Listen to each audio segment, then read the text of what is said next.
MJS. How are you doing? It's Miss Han. It's Friday, June 5th, 2020. First of all, I would like to apologize. I totally forgot to do yesterday's message. Did you miss me? I missed you. I would like to recognize and celebrate two birthdays we have this weekend. Elizabeth S. in grade 4 and Miss Fournier are celebrating their birthdays on June 7th. Happy birthday, guys! And I have a trombone joke for you. Okay, ready? Here we go. What do you call a documentary about trombone players? No. A slideshow.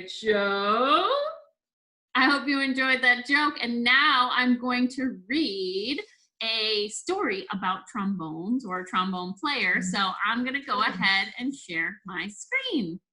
All right, here we go. This is called Trombone Shorty, and it is by Troy Trombone Shorty Andrews. Oh, that sounds like an interesting book. I think it will be interesting. Let's check it out. Trombone Shorty.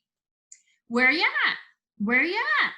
We have our own way of living down here in New Orleans and our own way of talking too. And that's what we like to say when we tell a friend hello. So, where you at? Lots of kids have nicknames, but I want to tell you the story of how I got mine. Just like when you listen to your favorite song. Let's start at the beginning, because this is a story about music. But before you can understand how much music means to me, you have to know how important it is to my hometown, my greatest inspiration. I grew up in a neighborhood in New Orleans called Treme. Any time of day or night, you could hear music floating in the air. And there was music in my house too. My big brother James played the trumpet so loud you could hear him halfway across town. He was the leader of his own band, and my friends and I would pretend to be in a band too. Follow me, James would say. There's one time every year that's more exciting than any other. Mardi Gras. Parades fill the streets and beaded necklaces are thrown through the air to the crowd. I loved the brass bands with their own trumpets, trombones, saxophones, and the biggest brass instrument of them all, the tuba, which rested over the musician's head like an elephant's trunk. Where ya at? Where ya at? The musicians would call. All day long, I could see brass bands parade by my house while my neighbors danced along. I loved these parades during Mardi Gras because they made everyone forget about their troubles for a little while. People didn't have a lot of money in Treme, but we always had a lot of music. I listened to all these sounds and mixed them together, just like how we make our food. We take one big pot and throw in sausage, crab, shrimp, chicken, vegetables, rice, whatever's in the kitchen, and stir it all together and let it cook. When it's done, it's the most delicious taste you've ever tried. We call it gumbo, and that's what I wanted my music to sound like.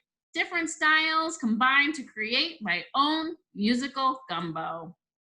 But first, I needed an instrument. The great thing about music is that you don't even need a real instrument to play. So my friends and I decided to make our own. We might have sounded different from the real brass bands, but we felt like the greatest musicians of Treme. We were making music and that's all that mattered. Then one day I found a broken trombone that looked too beaten up to make music anymore. It didn't sound perfect, but finally, with a real instrument in my hand, I was ready to play. The next time the parade went by my house, I grabbed that trombone and headed out into the street.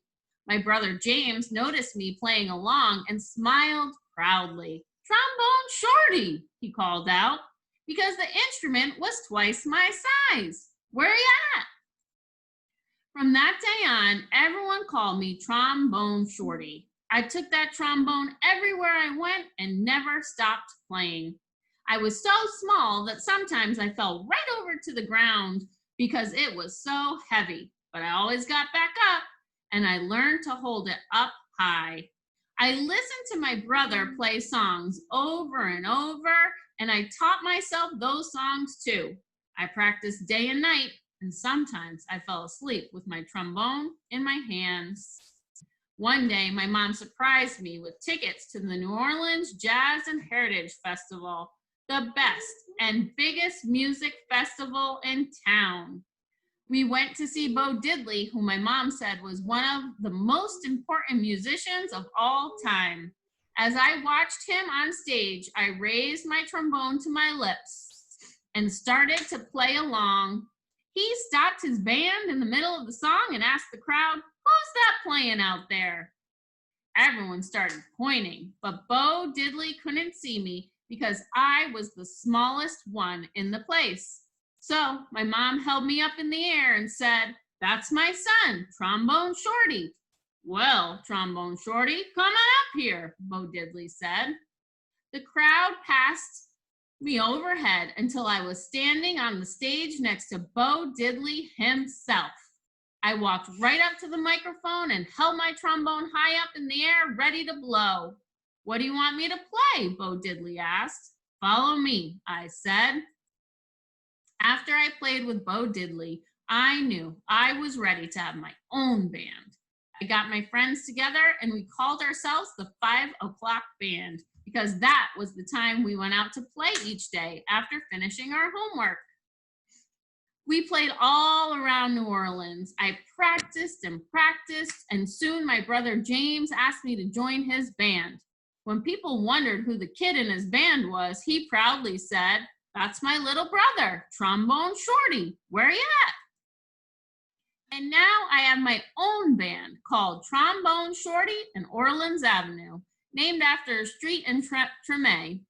We played all around the world, but I always came back to New Orleans. And when I'm home, I make sure to keep my eyes on the younger musicians in town and help them out, just like my brother did for me. Today, I play at the same New Orleans Jazz Festival where I once played with Bo Diddley. And when the performance ends, I lead a parade of musicians around, just like I used to do in the streets of Treme with my friends. Where you at? Where you at? I still keep my trombone in my hands and I will never let it go.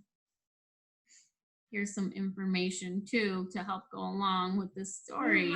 You have to let it go. You can't always hold on to it. Maybe not always, but I think he's trying to say that it's really important to him. I hope you guys get a chance. You could borrow this book from your library. I got it from mine, and read those notes at the end and learn more. And I also hope you have an awesome weekend. Make sure you play outside as much as you can. This is what I said. Bye.